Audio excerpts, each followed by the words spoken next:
Tomorrow night, you will be treated to another Democratic presidential candidates debate with only 6 candidates debating this time. The questions will most likely all contain the false concept of president as dictator.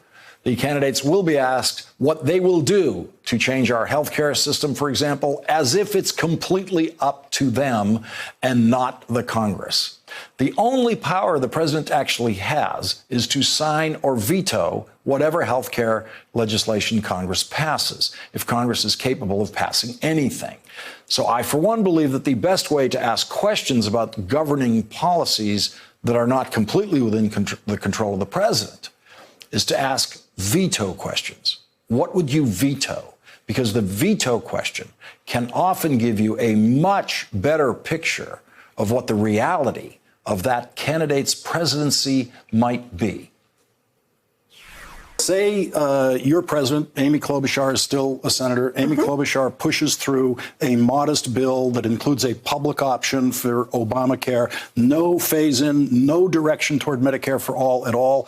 Would you veto it? Look, I will sign anything that helps, and I'll keep fighting for more ways to help, because I think that's the right way to do it. You're opposed to Medicare for all, but if you're president and Senator Bernie Sanders manages to push Medicare for all through Congress, would you veto that?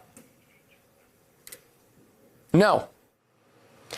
That is political reality. The Medicare for All candidate says she'll sign anything that helps. The opponent of Medicare for All says he would not veto Medicare for All if Senator Sanders pulled off the miracle of getting Medicare for All through the Congress. And it would be a miracle because Nancy Pelosi is not a supporter of Medicare for All. So that makes it, for the moment, impossible in the House of Representatives.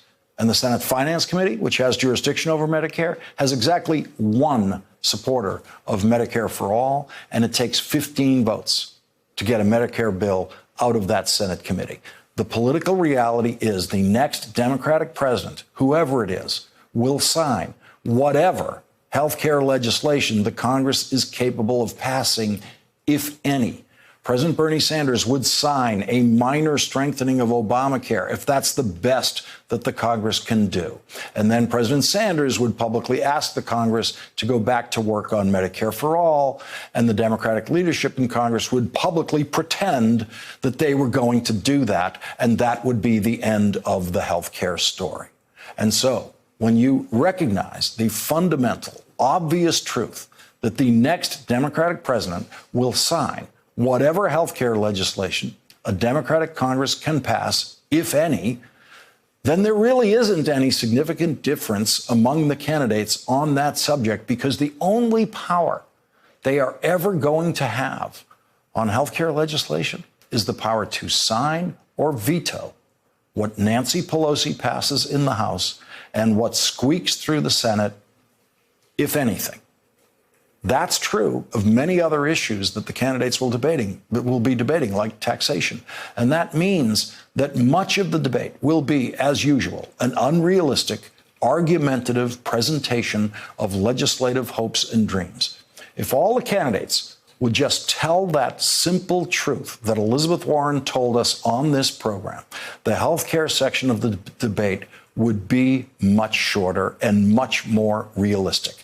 I'll sign anything that helps. That is the real presidential answer. Thanks for checking out our YouTube channel. Subscribe by clicking on the button below for more from The Last Word and the rest of MSNBC.